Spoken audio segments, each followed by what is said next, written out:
Okay, it's the turn of the junk pile Suffolk engine. We've just taken the flywheel off of this one and cleaned the points, but you've already seen that done on a Suffolk engine, so it's exactly the same process.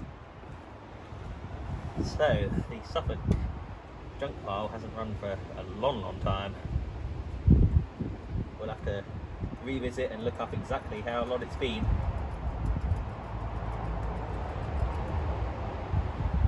But we've got fuel, it's all stone cold like they all are. Let's give her a go.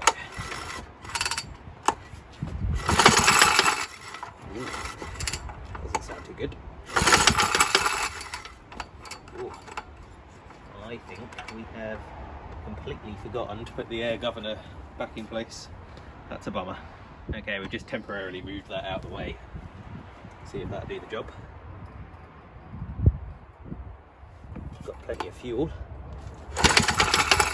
Ooh, that does not sound very nice at all. Don't